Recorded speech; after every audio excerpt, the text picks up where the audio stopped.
24 avril 1915. Les douleurs que Jésus souffrit pendant son couronnement d'épines sont incompréhensibles pour un esprit créé. Me trouvant dans mon état habituel, je pensais aux souffrances que Jésus endura pendant son couronnement d'épines. Se laissant voir, Jésus me dit « Ma fille, les douleurs que j'ai souffertes pendant mon couronnement d'épines sont incompréhensibles pour un esprit créé.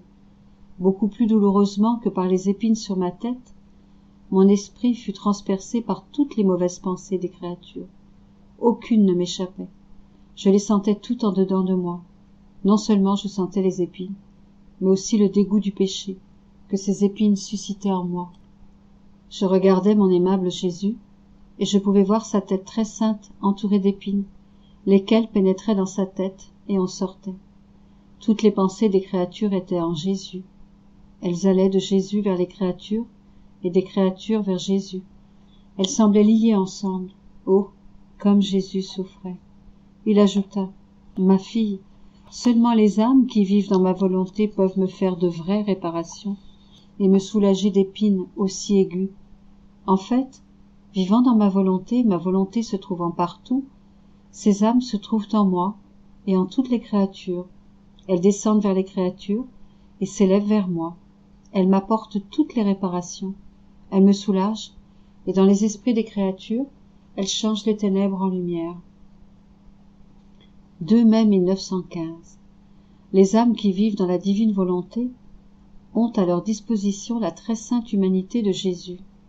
Ainsi, comme d'autres Jésus, elles peuvent se présenter devant la divinité et intercéder pour tous. Mes jours sont de plus en plus amers. Ce matin, mon doux Jésus se montra dans un état de souffrance indescriptible. En le voyant si souffrant, je voulus le soulager à tout prix. Ne sachant que faire, je le serrai sur mon cœur et, approchant ma bouche de la sienne, j'essayai d'aspirer une partie de son amertume intérieure, mais sans succès. Je recommençai, mais en vain. Jésus pleurait, et moi aussi, je pleurais, voyant que je ne pouvais soulager sa peine.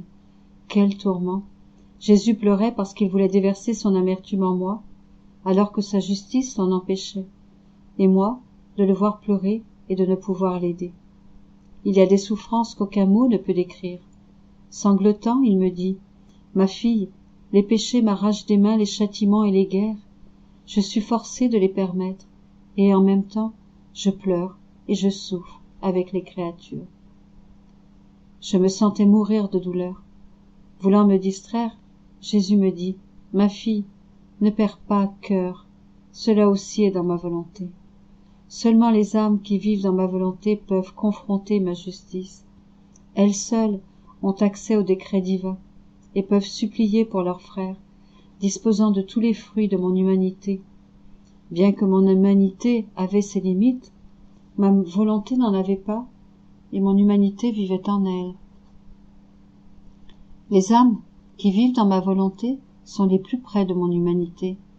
S'appropriant mon humanité, parce que je la leur ai donnée, elles peuvent se présenter devant la divinité comme d'autres moi-même, et ainsi désarmer la justice divine et demander pardon pour les créatures perverties.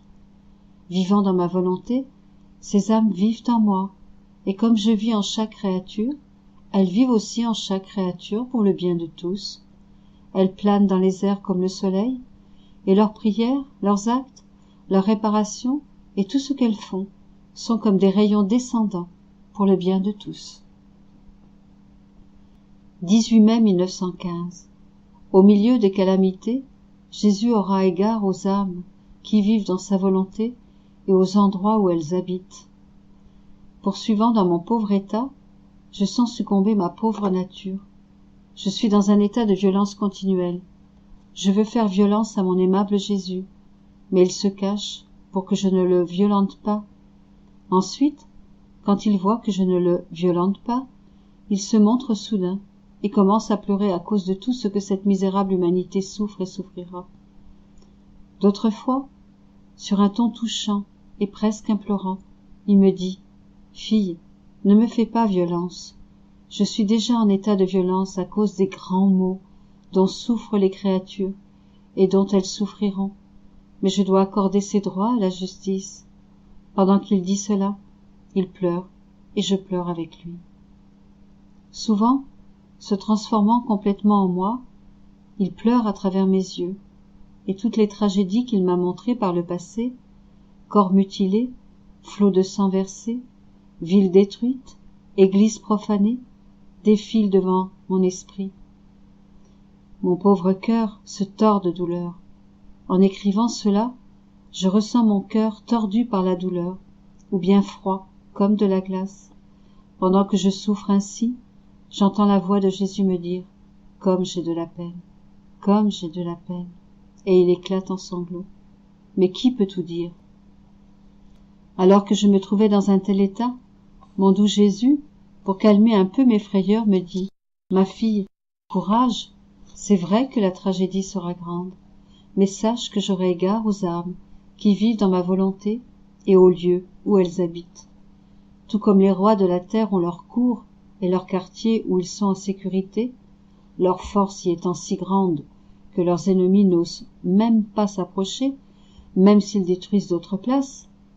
De la même manière, moi, le roi du ciel, j'ai mes cours et mes quartiers sur la terre. Ce sont les âmes qui vivent dans ma volonté et en qui je vis.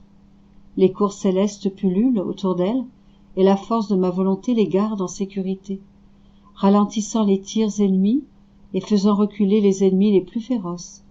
Ma fille, pourquoi les bienheureux du ciel restent-ils en sécurité et pleinement heureux, même quand ils voient les créatures souffrir et la terre flamber? Précisément parce qu'ils vivent complètement dans ma volonté. Sache que je place les âmes qui vivent complètement de ma volonté sur la terre dans la même condition que les bienheureux dans le ciel. Donc, vis dans ma volonté et ne crains rien. De plus, dans ces temps de carnage sur la terre, non seulement je veux que tu vives dans ma volonté, mais que tu vives au milieu de tes frères, placés entre moi et eux. Tu me garderas bien serré en toi, à l'abri des offenses que les créatures m'envoient. Et comme je te fais le cadeau de mon humanité et de tout ce que j'ai souffert, pendant que tu me garderas à l'abri, tu donneras à tes frères, pour leur salut, mon sang, mes plaies, mes épines et mes mérites. 25 mai 1915. Malgré les châtiments et des guerres, les gens ne pensent pas à se convertir. Me trouvant dans mon état habituel, mon aimable Jésus se montra brièvement et me dit « Ma fille, bien que les châtiments soient grands, les gens ne bougent pas, ils sont presque indifférents, comme s'ils assistaient à une scène tragique, pas à des événements réels. Plutôt que de venir tous ensemble pleurer à mes pieds et demander pardon, ils se contentent de regarder ce qui se passe. Ah, ma fille, comme est grande la perfidie humaine. Les gens obéissent au gouvernement par la crainte, mais à moi, qui procède par l'amour, ils tournent le dos. Ah, pour moi seul, il n'y a ni obéissance, ni sacrifice. S'ils font quelque chose, c'est plus par intérêt personnel qu'autrement. Mon amour n'est pas apprécié par les créatures, comme si je ne méritais rien d'elles, et il éclata en sanglots. Quel cruel tourment que de voir Jésus pleurer. Il poursuivit. Le sang et le feu purifieront tout, et je restaurerai l'homme repentant. Plus il tarde, plus il y aura de sang versé. Le carnage dépassera tout ce que l'homme aura pu imaginer. Pendant qu'il disait cela, il me montra le carnage humain. Quel tourment que de vivre en ces temps! Que la volonté divine soit toujours faite. 6 juin 1915. Dans la divine volonté, tout tourne autour de l'amour pour Dieu et pour les autres. Pendant que je suis dans mon état habituel, mon toujours aimable Jésus, tout en restant caché, veut que je le supplie continuellement pour mes frères. Aussi, pendant que je priais et que je pleurais pour le salut des pauvres militants, et voulant adhérer à Jésus de manière qu'aucun ne soit perdu, j'en vins à dire des non-sens. Bien que silencieux, Jésus semblait content de mes instances et prêt à m'accorder ce que je voulais. Il me vint à l'esprit que je devrais aussi penser à mon propre salut. Jésus me dit « Ma fille, pendant que tu pensais à toi-même, tu produisis en moi une sensation humaine, et ma volonté pleinement divine l'a remarquée. Dans ma volonté, Tout tourne autour de l'amour pour moi et pour les autres. On n'y trouve pas de choses personnelles, car l'âme, qui contient ma volonté, contient tous les biens possibles pour elle. Et si elle les contient tous, pourquoi me les demander? Ne serait-il pas plus correct qu'elle s'occupe plutôt de prier pour ceux qui n'ont pas ces avantages? Ah, si tu savais vers quelle calamité cette misérable humanité se dirige, tu serais, dans ma volonté, plus active en sa faveur. Pendant qu'il disait cela, il me montra ce que les francs-maçons manigancent. 17 juin 1915. Tout doit se terminer dans la divine volonté. Me trouvant dans mon état habituel, je me plaignais à Jésus en lui disant « Jésus, ma vie, tout est terminé. Tout au plus, il me reste quelques éclairs et quelques ombres. » Me coupant la parole, il me dit « Ma fille, tout doit se terminer dans ma volonté. Quand l'âme a atteint cela, elle a tout accompli. Par contre, si elle a fait beaucoup sans l'enclore dans ma volonté, on peut dire qu'elle n'a rien fait. Je prends en compte tout ce qui aboutit à ma volonté, parce qu'en elle seule se trouve ma vie réelle. Il est juste que je considère les plus petites choses, voire les bagatelles, comme mes propres choses, parce que, pour chaque petite chose que la créature fait en union avec ma volonté, je sens que cela provient de moi et qu'ensuite la créature agit. Chacune de ces petites choses comprend la totalité de ma sainteté, de ma puissance, de ma sagesse, de mon amour et de tout ce que je suis, et ainsi, en ces choses, je sens ma vie, mes travaux, mes paroles, mes pensées, etc. Donc, si les choses se terminent dans ma volonté, que veux-tu de plus? Chaque chose a un objectif ultime. Le soleil a celui d'envahir toute la terre de sa lumière. Le fermier sème, herse et travaille la terre. Il souffre du froid et de la chaleur. Mais son objectif ultime est de récolter les fruits et d'en faire sa nourriture. Il en va de même pour beaucoup d'autres choses qui, aussi variées qu'elles soient, ont comme objectif ultime la vie de l'homme. Pour ce qui est de l'âme, elle doit veiller à ce que tout ce qu'elle fait se termine dans ma volonté. Ma volonté constituera sa vie, et je ferai de sa vie ma nourriture. Il ajouta, « Dans ces tristes temps, toi et moi, nous allons traverser une période très douloureuse. Les choses se bousculeront davantage. Cependant, sache que si j'éloigne de toi ma croix de bois, je te donne la croix de ma volonté, qui n'a ni longueur, ni largeur, elle est sans limite. Je ne peux te donner une croix plus noble, elle n'est pas faite de bois, mais de lumière, et, dans cette lumière qui est plus brûlante que le feu, nous souffrirons ensemble dans chaque créature, et dans leurs agonies et leurs tortures, et nous essayerons d'être la vie de tous. 9 juillet 1915. L'âme qui vit réellement dans la divine volonté est dans la même condition que l'humanité de Jésus. Me trouvant dans mon état habituel, je me sentais très mal.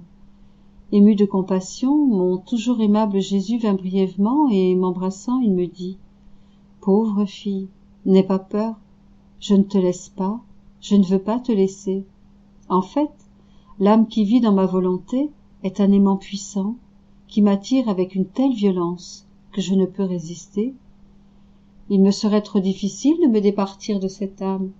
Je devrais me départir de moi-même, de ce qui est impossible. » Il ajouta, « Fille, l'âme qui vit vraiment dans ma volonté est dans la même condition que mon humanité. J'étais homme et Dieu. En tant que Dieu, je possédais la totalité du bonheur, des béatitudes, de la beauté et de tous les biens divins. Pour ce qui est de mon humanité, d'une part je participais à la divinité et, par conséquent, je vivais le parfait bonheur et la vision béatifique ne me quittait jamais. D'autre part, ayant pris sur mon humanité tous les péchés des créatures, dans le but de satisfaire pour elles, devant la justice divine, mon humanité était tourmentée par la vision claire de tous les péchés. Je sentais l'horreur de chaque péché avec son tourment particulier. Donc, je sentais la joie et la douleur en même temps, l'amour du côté de ma divinité et le froid de la part des créatures, la sainteté d'un côté, le péché de l'autre. Rien de ce que font les créatures ne m'échappait. Cela dit, étant donné que mon humanité ne peut plus souffrir, ce sont les âmes qui vivent dans ma volonté, qui me servent d'humanité. D'un côté, elles ressentent l'amour, la paix, la fermeté, la force, etc., et de l'autre la froideur, les soucis, la fatigue, etc.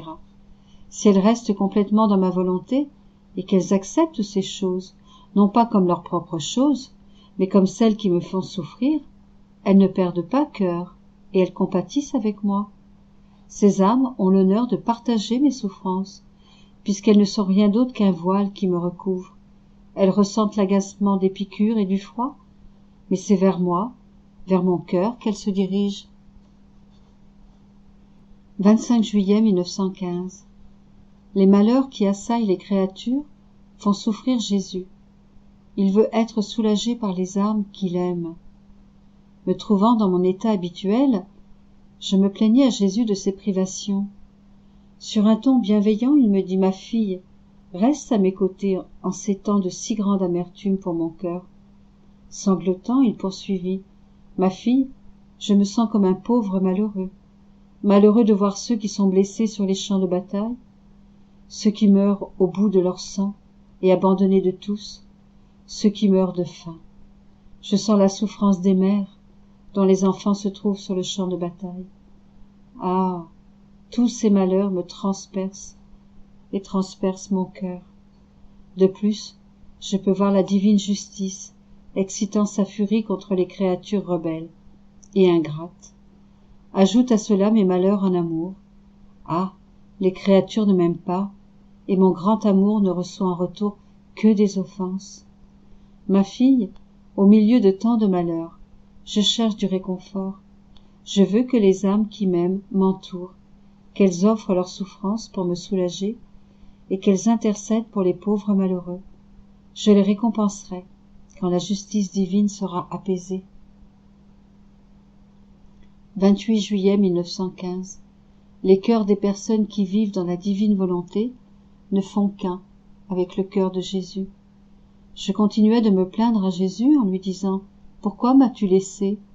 Tu m'avais promis que tu viendrais au moins une fois par jour. Et, aujourd'hui, l'avant-midi a passé, le jour s'achève et tu n'es pas encore venu. Jésus, quel tourment cette privation me fait vivre, quelle mort continuelle. Pourtant, je suis tout abandonnée à ta volonté. Et, comme tu me l'as enseigné, je t'offre cette privation pour que soient sauvées autant d'âmes que je vis d'instants privées de toi. Je place cette terrible souffrance comme une couronne autour de ton cœur, afin que les offenses des créatures ne l'atteignent pas et qu'aucune âme ne soit condamnée à l'enfer. Mais avec tout cela, ô mon Jésus, je continue de me sentir sans dessus-dessous, et sans cesse je t'appelle, je te cherche, je languis de toi. À ce moment, mon aimable Jésus passa son bras autour de mon cou et, m'étreignant, me dit « Ma fille, dis-moi, que désires-tu? Que veux-tu faire? Qu'est-ce que tu aimes ?» Je lui répondis « C'est toi que je désire. Je veux que toutes les âmes soient sauvées. Je veux faire ta volonté et n'aimer que toi. » Il reprit « Donc, tu désires ce que je veux. Avec cela, tu me tiens en ton pouvoir, et je te tiens. Tu ne peux pas te détacher de moi, et je ne peux pas me détacher de toi. Comment donc peux-tu dire que je t'ai laissé ?» Avec tendresse, il ajouta « Ma fille, celui qui vit dans ma volonté est tellement identifié à moi que son cœur et mon cœur ne font qu'un. Comme toutes les âmes qui sont sauvées le sont par ce cœur, ces âmes sauvées s'envolent vers leur salut à travers les battements de ce cœur. Et je donnerai à l'âme, ainsi associée à moi, le mérite de toutes ces âmes sauvées, puisqu'elle a désiré leur salut avec moi, et que je l'ai utilisé comme la vie de mon cœur. 12 août 1915. La guerre et la grande misère ne suffisent pas pour que les gens capitulent. Ils ont besoin d'être atteints dans leur propre chair. J'étais dans mon état habituel et, se montrant brièvement, mon toujours aimable Jésus me dit « Ma fille, que les gens sont durs. Le fléau de la guerre ne suffit pas. La misère n'est pas assez grande pour qu'ils capitulent. Ils ont besoin d'être atteints dans leur propre chair. Autrement, on n'arrive à rien. Ne vois-tu pas que la pratique religieuse va bien sur les champs de bataille? Pourquoi? Parce que les gens sont atteints dans leur chair. Ainsi, il est nécessaire qu'il n'y ait aucun pays qui ne soit touché d'une manière ou d'une autre, que tous soient atteints dans leur propre chair. Ce n'est pas là une chose que je désire, mais leur dureté m'y force. En disant cela, il pleurait. Je pleurais moi aussi, et je priais pour que les peuples se rendent sans qu'il y ait besoin de tuerie, et pour que tous soient sauvés. Il me dit, ma fille, tout se trouvera dans l'union de nos volontés. Ta volonté s'unira à ma volonté, et nous implorerons pour qu'il y ait suffisamment de grâce pour le salut des âmes. Ton amour s'unira au mien, tes désirs et tes battements de cœur s'uniront aux miens. Nous réclamerons des armes par un battement de cœur éternel. Il se formera ainsi un filet autour de toi et moi, dans lequel nous serons comme tissés. Ce filet servira de rempart qui nous protégera de tout danger. Comme il m'est doux d'entendre, à l'intérieur de mon battement de cœur, le battement de cœur d'une créature qui dise avec le mien, âme, âme, je me sens comme lié et conquis, et je capitule. 14 août 1915. La passion de Jésus, ses plaies, son sang, et tout ce qu'il a fait et souffert, opère sans cesse. Je poursuivais dans mon état habituel et Jésus vint brièvement. Il était exténué. Il me demanda de baiser ses plaies et de sécher le sang qui s'échappait de toutes les parties de sa très sainte humanité. Je parcourus chacun de ses membres en les adorant et en faisant réparation. Ensuite, il se pencha sur moi et me dit « Ma fille, ma passion, mes plaies, mon sang, et tout ce que j'ai fait et souffert, opèrent sans cesse, comme si tout se passait actuellement. Ils servent de support sur lesquels je peux m'appuyer et sur lesquels les âmes peuvent s'appuyer pour ne pas tomber dans le péché et pour être sauvées. En ces temps de châtiment, je suis comme une personne suspendue dans les airs et qui reçoit des coups continuellement. La justice me frappe à partir du ciel et les créatures, par le péché, me frappent à partir de la terre. Plus l'âme reste auprès de moi, baisant mes plaies, faisant réparation et offrant mon sang, en un mot, refaisant tout ce que j'ai fait durant ma vie et ma passion, plus elle forme des supports sur lesquels je peux m'appuyer pour ne pas tomber, et plus le cercle s'agrandit où les âmes peuvent trouver appui pour ne pas tomber dans le péché et pour être sauvées. Ne te lasse pas, ma fille, de te tenir auprès de moi et de parcourir mes plaies, encore et encore. Je te donnerai les pensées, les affections et les mots pour que tu puisses rester auprès de moi. Sois-moi fidèle, parce que le temps est court et que, irrité par les créatures, la justice veut déployer sa fureur. Il est nécessaire que les supports se multiplient. Ne cesse pas de travailler. 24 août 1915. Seulement des créatures qui vivent dans la divine volonté, on peut dire qu'elles sont à l'image et à la ressemblance de Dieu. J'étais dans mon état habituel, et mon adorable Jésus se montra brièvement. Je l'embrassai et lui dis « Mon Jésus, si c'était possible, je te donnerais le baiser de toutes les créatures. Ainsi, je satisferais ton amour et t'amènerais toutes les créatures. » Il me répondit « Si tu veux me donner le baiser de tous, embrasse-moi dans ma volonté, car, par son pouvoir créateur, ma volonté peut multiplier un acte simple en autant d'actes que l'on veut. Ainsi, tu me donneras un contentement comme si tous m'embrassaient, et tu auras le même mérite que si tu amenais tout le monde à m'embrasser. Les créatures, quant à elles, en recevront les effets selon leur disposition personnelle. Un acte dans ma volonté comporte tous les biens possibles et imaginables. Le soleil nous fournit une belle image de cela. Sa lumière est une, mais elle se multiplie dans tous les regards des créatures. Les créatures, quant à elles, n'en jouissent pas tout également. Quelques-unes, de faible vision, doivent mettre leurs mains devant leurs yeux pour ne pas en être aveuglées. D'autres, aveugles, n'en jouissent pas du tout, bien que cela ne soit pas un défaut de la lumière, mais un défaut de la personne à qui la lumière parvient. Ainsi, ma fille, si tu désires m'aimer pour tous, et que tu le fais dans ma volonté, ton amour coulera dans ma volonté, et, comme ma volonté remplit le ciel et la terre, j'entendrai ton je t'aime dans le ciel autour de moi, en moi, de même que sur la terre. Il se multipliera de partout, et il me donnera la satisfaction de l'amour de tous, car la créature est limitée et finie, alors que ma volonté est immense et infinie. Comment les paroles « faisons l'homme à notre image et à notre ressemblance » que j'ai prononcées, en créant l'homme, peuvent-elles être expliquées? Comment la créature, si incapable, peut-elle être à mon image et à ma ressemblance? C'est seulement en passant par ma volonté qu'elle peut arriver à cela.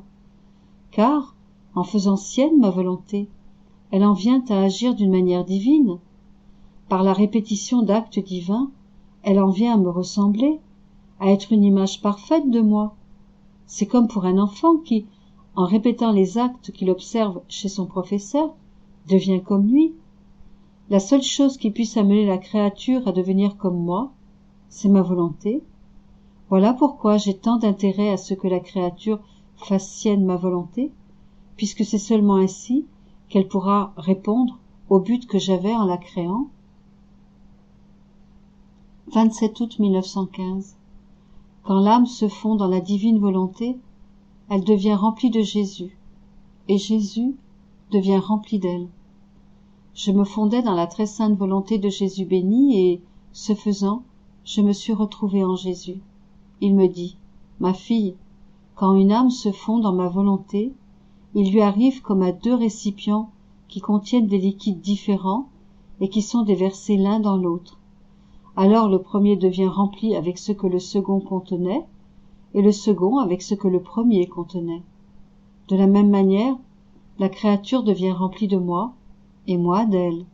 Et comme ma volonté contient la sainteté, la beauté, la puissance, l'amour, etc., en se déversant en moi, en se fondant dans ma volonté, et en s'abandonnant à elle, l'âme en vient à être remplie de ma sainteté, de mon amour, de ma beauté, etc. Et cela, de la manière la plus parfaite qu'il soit possible pour une créature. De mon côté, je me sens rempli de l'âme, et trouvant en elle ma sainteté, ma beauté, mon amour, etc., je regarde toutes ces qualités, comme si elles lui étaient propres. Elle me plaît tellement que je tombe en amour avec elle, et que je la garde jalousement au plus intime de mon cœur, l'enrichissant et l'embellissant continuellement de mes qualités divines, de sorte que ma joie et mon amour pour elle vont toujours en augmentant. 20 septembre 1915.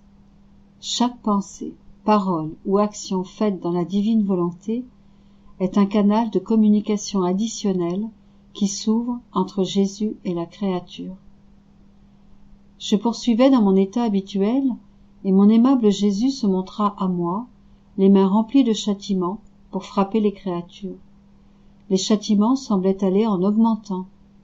Il y avait des complots contre l'Église, et le nom de Rome était mentionné. Vêtu de noir, Jésus béni semblait très affligé. Il me dit, « Ma fille, les châtiments conduiront à la résurrection, mais ils seront si nombreux que tous seront plongés dans le deuil et le chagrin, et, comme les créatures sont mes membres, c'est pour cela que je suis vêtue en noir. » J'étais consternée et je suppliais Jésus de s'apaiser. Pour me consoler, il me dit, « Ma fille, le fiat doit être une douce attache liant toutes tes actions. Ma volonté, la tienne, forme cette attache. Sache que chaque pensée, parole ou action faite dans ma volonté est un canal de communication additionnel qui s'ouvre entre moi et la créature. Si toutes tes actions sont liées à ma volonté, aucun canal ne sera fermé entre toi et moi. 2 octobre 1915. Le péché provoque les châtiments. Ayant beaucoup souffert à cause de la privation de mon toujours aimable Jésus, celui-ci se montra brièvement. Il était dans un état de souffrance extrême. Je pris mon courage à deux mains et je m'approchai de sa bouche. Après l'avoir embrassé, j'essayai d'aspirer, qui sait, je pourrais peut-être le soulager en aspirant une partie de son amertume, me dis-je. À ma grande surprise, j'en aspirai un peu, ce que généralement je n'arrivais pas à faire. Mais, sans doute parce que sa souffrance était trop grande, il ne sembla pas s'en être aperçu. Il bougea néanmoins un peu, me regarda et me dit « Ma fille, je n'en peux plus, je n'en peux plus. Les créatures ont dépassé les limites. Elles m'avaient rempli de tant d'amertume, que ma justice allait décréter la destruction générale. Cependant, par le fait que tu m'as libéré d'une partie de cette amertume, ma justice peut maintenant se contenir. Les châtiments vont cependant s'étendre davantage. Ah, l'homme ne cesse de m'inciter à l'inonder de souffrances et de châtiments. Sans cela, il ne change pas sa pensée. Je priais pour qu'il s'apaise. D'un ton ému, il me dit « Ah, ma fille, ma fille !» Puis, il disparut. 25 octobre 1915. Jésus dit à Louisa « Ma vie, ma maman, ma maman !» J'étais dans mon état habituel et je poursuivais dans les privations et l'amertume. Je pensais à la passion de mon aimable Jésus et je l'entendis qui répétait « Ma vie, ma maman, ma maman !» Toute surprise, je lui dis « Qu'est-ce que cela signifie ?» Il me répondit « Ma fille, quand je sens que mes pensées et mes paroles sont répétées en toi, que tu m'aimes avec mon amour, que tu veux avec ma volonté, que tu désires avec mes désirs, et tout le reste, je sens que ma vie se reproduit en toi. Ma satisfaction est si grande que je suis portée à répéter sans cesse « Ma vie, et quand je pense à ce que ma chère maman souffrit, elle qui voulait m'enlever toutes mes souffrances et les souffrir à ma place, et quand je vois que tu essayes de l'imiter, me suppliant de te laisser souffrir ce que les créatures me font souffrir, je suis portée à répéter « Ma maman, au milieu de tant d'amertume que vit mon cœur à la suite de tant de souffrances chez les créatures. Mon unique soulagement est de sentir que ma vie est répétée. Ainsi, je sens que les créatures sont de nouveau soudées à moi. 28 octobre 1915. La vie de Jésus sur la terre n'était qu'un ensemencement au profit des âmes. Ce matin, mon toujours aimable Jésus vint et me dit « Ma fille, ma vie sur la terre n'était qu'un ensemencement pour que mes enfants puissent en récolter les fruits. Cependant, ils ne peuvent récolter ces fruits que s'ils demeurent sur le sol où j'ai semé. Et la valeur de ces fruits va selon les dispositions des moissonneurs. Cette semence est formée de mes travaux, mes paroles, mes pensées, mes respirations, etc. Si l'âme sait tirer profit de ces fruits, elle est assez riche pour s'acheter le royaume du ciel. Si elle ne le fait pas, ces fruits serviront à sa condamnation. 1er novembre 1915. Jésus ne peut déverser son amour que sur les créatures qu'il aime. Ce matin, sans se faire attendre, mon doux Jésus est venu. Il était palpitant et agité. Se jetant dans mes bras, il me dit « Ma fille, donne-moi du repos. Laisse-moi déverser de l'amour. Si ma justice veut se déverser, elle peut le faire sur toutes les créatures. Mais mon amour ne peut se déverser que sur les créatures qui m'aiment, qui sont blessées par mon amour, qui, délirantes, cherchent à se déverser dans mon amour en me demandant encore plus d'amour. Si mon amour ne trouve pas une créature pour se déverser sur elle, ma justice s'enflammera davantage et donnera le coup final pour détruire les pauvres créatures. Ensuite, il m'embrassa encore et encore en me disant « Je t'aime, mais d'un amour éternel. Je t'aime, mais d'un amour immense. Je t'aime, mais d'un amour que tu ne peux comprendre. Je t'aime, mais d'un amour qui n'aura jamais de limite, ni de fin. Je t'aime, mais d'un amour que tu ne pourras jamais égaler. » Qui pourrait dire toutes les expressions qu'il utilisa pour me dire qu'il m'aimait? Pour chacune, il attendait une réponse de ma part. Ne sachant que dire, et n'ayant pas assez de mots pour rivaliser avec lui, je lui dis « Ma vie, tu sais que je n'ai rien, et que, si j'ai quelque chose, c'est de toi que je le tiens, et que je te retourne toujours ce que tu me donnes. Ainsi, étant tout en toi, mes choses sont pleines de vie, alors que moi, je continue de n'être rien. Je fais mien ton amour, et je te dis, je t'aime d'un amour immense et éternel, d'un amour qui n'a pas de limite, qui n'a pas de fin, et qui est égal à ton propre amour. » Je l'embrassai encore, et pendant que je continuais de lui dire des je t'aime, il devint calme et reposé, puis il disparut. Par la suite, il revint en se montrant sous la forme de sa très sainte humanité, battu, blessé, disloqué, ensanglanté. J'étais horrifiée. Il me dit, ma fille, regarde, je porte en moi tous ces pauvres blessés qui se trouvent sous les balles, et je souffre avec eux. Je veux que toi aussi tu prennes part à ces souffrances pour leur salut. Il se transforma en moi, et je devins terriblement souffrante. En somme, il me faisait ressentir ce qu'il ressentait. 4 novembre 1915. Le fléau de la guerre doit se poursuivre jusqu'à ce que le peuple et les prêtres soient purifiés. Alors que j'étais dans mon état habituel, je me suis retrouvée hors de mon corps, en présence de la reine maman. Je l'ai priée d'intercéder auprès de Jésus pour que le fléau de la guerre prenne fin. Je lui ai dit, maman, miséricorde pour tant de victimes. Ne vois-tu pas tout ce sang versé, tous ces membres taillés en pièces, tous ces gémissements, toutes ces larmes? Tu es là, maman de Jésus, et aussi la nôtre. Il t'appartient de réconcilier tes enfants. Pendant ma prière, elle pleurait. Cependant, elle demeura inflexible. Je pleurais avec elle, et je continuais de la prier pour la paix. Elle me dit, ma fille, la terre n'est pas encore purifiée, et les cœurs sont encore endurcis. De plus, si les châtiments prenaient fin, qui sauverait les prêtres? Qui les convertirait? Les vêtements qui recouvrent la vie de plusieurs sont si déplorables que même les laïcs en sont dégoûtés. Prions, prions. 11 novembre 1915. Les âmes qui vivent dans la divine volonté deviennent d'autres Christ. Ce matin, je ressentais une telle compassion pour Jésus, accablé par les offenses des créatures, que j'étais prête à subir n'importe quelle souffrance pour prévenir le péché. Je priais et réparais du fond de mon cœur. Jésus béni vint, et son cœur semblait porter les mêmes blessures que mon cœur, mais oh, combien plus grandes.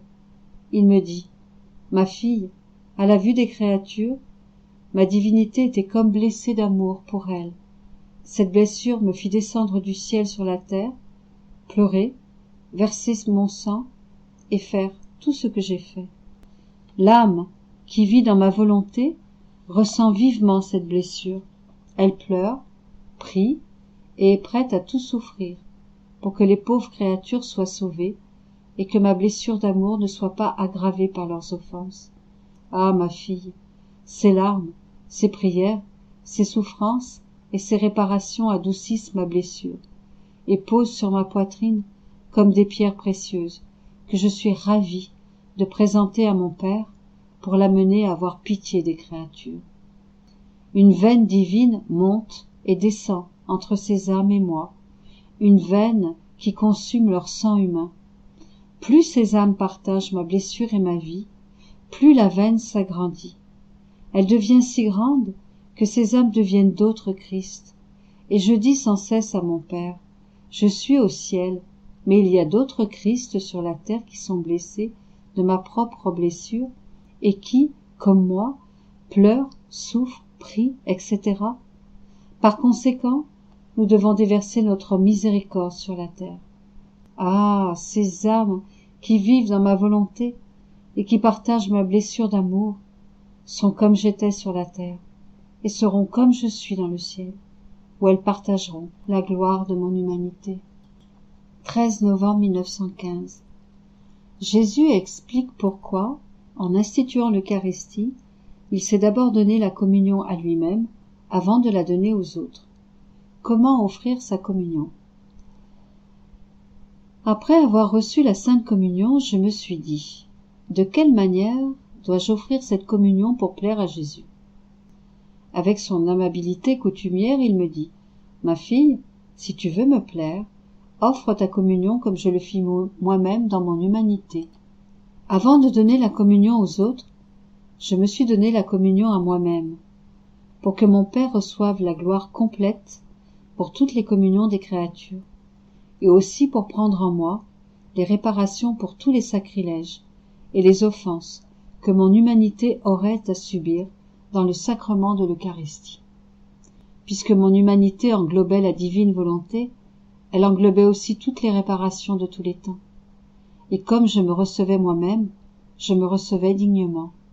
D'autre part, par le fait que tous les actes des créatures étaient divinisés par mon humanité, j'ai pu sceller les communions de toutes les créatures avec ma communion. Autrement, comment une créature aurait-elle pu recevoir un Dieu?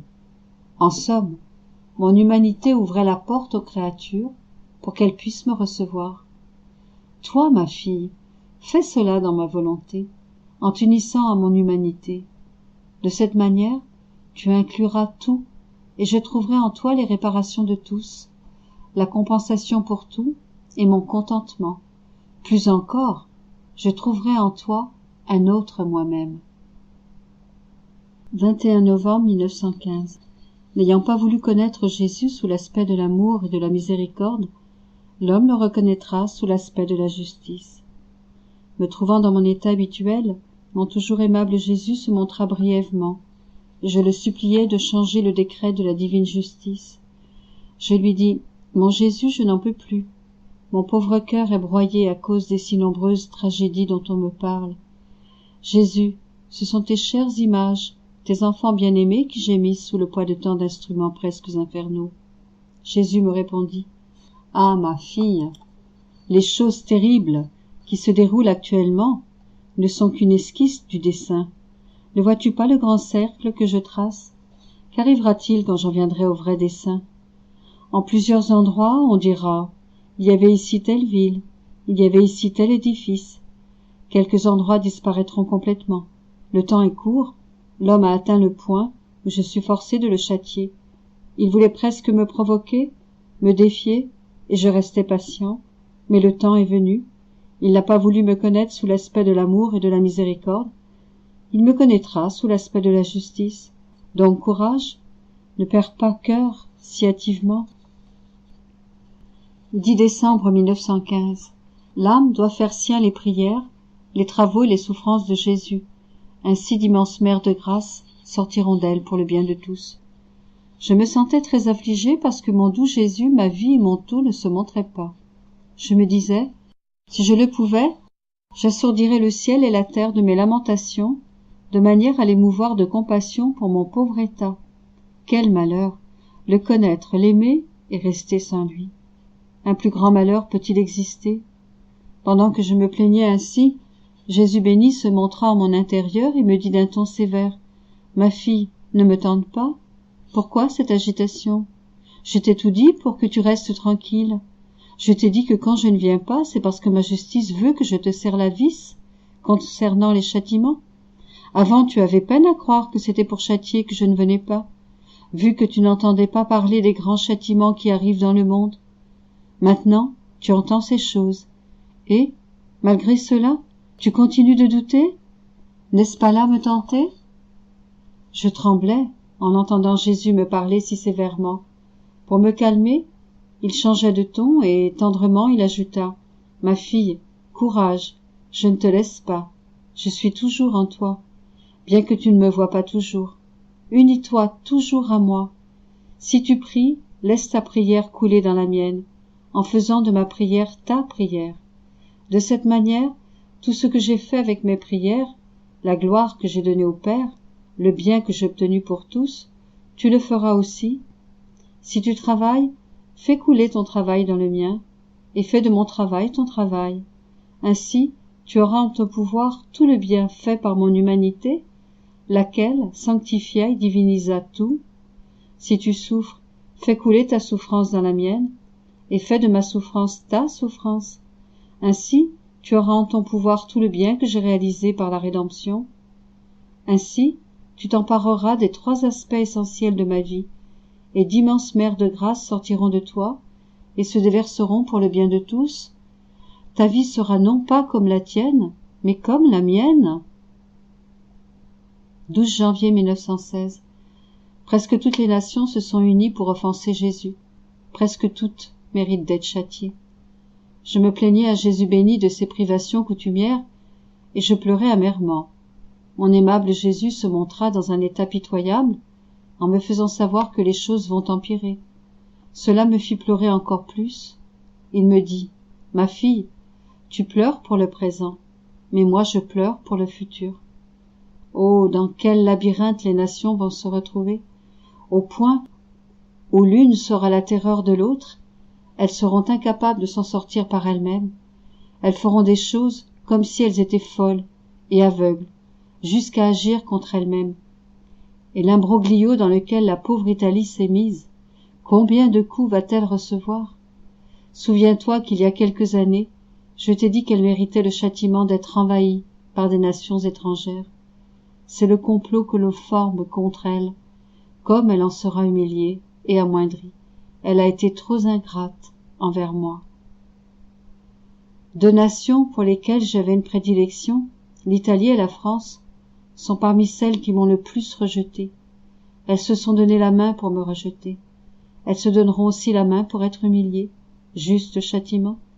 Elles seront aussi celles qui feront le plus la guerre à l'Église. Ah, ma fille, presque toutes les nations se sont unies pour m'offenser. Elles ont comploté contre moi. Quel mal leur ai-je fait? Aussi, presque toutes méritent d'être châtiées. Qui pourrait dire le chagrin de Jésus, l'état de violence dans lequel il était, et aussi ma peur? Je lui ai dit, comment puis-je vivre au milieu de tant de tragédies? Ou bien tu me choisis comme victime et tu épargnes les peuples, ou bien tu me prends avec toi.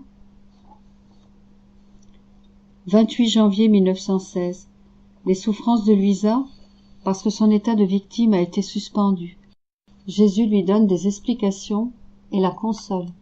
Je me sentais oppressée et je me disais, tout est terminé, l'état de victime, la souffrance, Jésus, tout. Et comme mon confesseur n'était pas bien, il me paraissait assez probable que j'allais être privée de la communion. Je sentais tout le poids de la suspension de mon état de victime. Et, de la part de mon guide spirituel, je n'avais aucune indication à ce sujet, ni en positif, ni en négatif. De surcroît, je m'étais rappelé qu'en mars dernier, alors que mon confesseur n'était pas bien, et que je me trouvais dans la même situation, Jésus m'avait dit que si moi, ou celui qui me guide, me maintenait dans l'état de victime, il épargnerait Corato. D'où la peur additionnelle que je puisse être la cause de graves difficultés pour Corato. Qui pourrait dire toutes mes appréhensions et mon amertume? J'étais pétrifiée. Ayant pitié de moi, mon Jésus béni se montra en mon intérieur. Il paraissait tout affligé, et il avait une main sur le front. Je n'eus pas le courage de l'appeler, et, presque en murmurant, j'ai simplement dit « Jésus, Jésus ». Il me regarda, mais, oh, comme son regard était triste. Il me dit « Ma fille, comme je souffre. Si tu connaissais la douleur de celui qui t'aime, tu ne ferais rien d'autre que de pleurer. Je souffre à cause de toi aussi, parce que, comme je ne viens pas très souvent, mon amour est contrarié, et je ne peux le déverser. De plus, en te voyant souffrir, parce que toi aussi tu ne peux déverser ton amour, vu que tu ne me vois pas, je souffre encore plus. Ô ma fille, un amour contraint est la plus grande torture pour le cœur. Si tu restes calme quand tu souffres, je ne souffre pas autant. Mais si tu t'affliges et t'inquiètes, je m'agite et tombe dans le délire, et je suis forcée de venir me déverser et de te laisser te déverser, puisque ma souffrance et la tienne sont sœurs. Cela dit, ton état de victime n'est pas terminé, mes œuvres sont éternelles, et je ne les suspends pas sans juste raison, suspension qui de toute façon n'est que temporaire. Sache que je veille aux choses de ma volonté. Tu demeures comme tu étais, parce que ta volonté n'a pas changé, et si tu n'as pas de souffrance, Ce n'est pas toi qui en subis les dommages, ce sont plutôt les créatures qui ne reçoivent pas les effets de tes souffrances, c'est-à-dire qui ne sont pas épargnées en ce qui concerne les châtiments. Il arrive, comme à une personne qui occupe une fonction publique pour un temps donné, même si elle se retire, elle reçoit un salaire à vie. Est-ce que je devrais me laisser dépasser par les créatures? Ah non. Si une pension à vie est donnée aux créatures, moi je donne une pension pour l'éternité. Par conséquent, tu ne dois pas t'inquiéter des pauses que je fais. Pourquoi donc as-tu peur? As-tu oublié à quel point je t'ai manifesté mon amour? Celui qui te guide sera prudent, sachant comment sont les choses, et j'aurai un regard pour Corato. En ce qui te concerne, quoi qu'il arrive, je te tiens fermement dans mes bras. 30 janvier 1916. Quand l'âme vit complètement dans la divine volonté, tout ce qu'elle fait se réfléchit en Jésus, et tout ce que Jésus fait se réfléchit en elle. Je me fondais complètement en mon toujours aimable Jésus, et pendant ce temps il vint, et, se fondant en moi, il me dit « Ma fille, quand l'âme vit complètement dans ma volonté, si elle pense, ses pensées se réfléchissent en mon esprit au ciel. Si elle désire, si elle parle, si elle aime, tout se réfléchit en moi, et tout ce que je fais se réfléchit en elle. C'est comme quand le soleil est réfléchi dans un miroir. On peut voir un autre soleil dans ce miroir, complètement similaire au soleil dans le ciel, avec cette différence que le soleil dans le ciel est fixe et demeure toujours à sa place, alors que le soleil dans un miroir est de passage. Ma volonté cristallise l'âme, et tout ce qu'elle fait se réfléchit en moi. Et moi, blessé et séduit par cette réflexion, je lui envoie toute ma lumière, de manière à former un autre soleil en elle. Ainsi, il semble qu'il y ait un soleil au ciel et un autre sur la terre. Quel enchantement et quelles harmonies entre ces deux soleils! Que de bienfaits sont déversés pour le profit de tous! Même si l'âme n'est pas fixée dans ma volonté, il peut lui arriver comme au soleil formé dans le miroir. Après un moment, le miroir redevient obscur, et le soleil dans le ciel reste seul. 5 février 1916. La terre sera submergée de fléaux jamais vus auparavant. C'est seulement par leur fidélité et leur fermeté que les quelques bons seront sauvés. Mes jours se poursuivent dans l'affliction, spécialement à cause des propos sans cesse répétés de Jésus, qui me disent que les châtiments vont aller en augmentant. La nuit dernière, j'ai été terrorisée, j'étais hors de mon corps, et j'ai trouvé mon Jésus affligé. J'ai cru que j'allais renaître à une vie nouvelle, mais il n'en fut rien. Comme je m'approchais de Jésus pour le consoler, quelques personnes se saisirent de lui et le réduirent en pièces. Quel choc, quelle frayeur! Je me suis jetée par terre près d'un de ces morceaux, et une voix venue du ciel proclama « Fermeté et courage pour les quelques bons qui restent. Puissent-ils rester fermes et ne rien négliger? Ils seront exposés à de grandes tribulations de la part de Dieu et de la part des hommes. C'est seulement par leur fidélité qu'ils ne chancelleront pas et seront sauvés. La terre sera submergée de fléaux jamais vus auparavant. Au prix des pires carnages, les créatures tenteront de détruire leur Créateur pour avoir leur propre Dieu et satisfaire leurs caprices. N'atteignant pas leur but, ils en arriveront aux plus horribles brutalités. Tout ne sera que terreur. Par la suite, toute tremblante, je suis revenue dans mon corps. La pensée de mon bien-aimé Jésus réduit en pièces me donnait la mort. Je voulais le revoir à tout prix pour savoir ce qu'il était advenu de lui. Mon toujours bon Jésus vint et je me suis calmée. Puisse-t-il être toujours béni. 2 mars 1916. Ce que Dieu possède par sa puissance, l'âme le possède dans sa volonté. Dieu regarde tout le bien que l'âme veut réellement faire, comme si elle le faisait réellement. Je continue de vivre des jours très amers. Jésus béni ne vient que rarement, et si je me plains, il me répond par un sanglot, ou me dit des choses comme « Ma fille, tu le sais, je ne viens que rarement, parce que les châtiments vont en augmentant. Pourquoi donc te plains-tu » J'atteignis le point où je ne pouvais plus en prendre, et j'éclatai en sanglots. Pour me calmer et me réconforter, il vint, et passa presque toute la nuit avec moi. À un moment, il me caressait, m'embrassait, il me soutenait. À un autre, il se jetait dans mes bras pour se reposer. Ou encore, il me montrait la terreur chez les gens. Il courait dans tous les sens. Je me souviens qu'il m'a dit « Ma fille, ce que je possède par ma puissance, l'âme le possède dans sa volonté. Par conséquent, je regarde tout le bien qu'elle veut réellement faire, comme si elle le faisait réellement. J'ai la volonté, la puissance. Si je veux, je peux.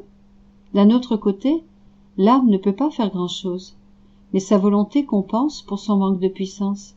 De cette manière, elle tend à devenir un autre moi, et je l'enrichis de tous les mérites du bien que sa volonté veut faire. » Il ajouta « Ma fille, quand l'âme se donne complètement à moi, j'établis ma demeure en elle. Souvent, j'aime tout fermer et demeurer dans l'ombre. D'autres fois, j'aime dormir et je place l'âme comme sentinelle afin qu'elle ne permette à personne de venir me déranger. Et, si nécessaire, elle doit s'occuper des intrus et leur répondre pour moi.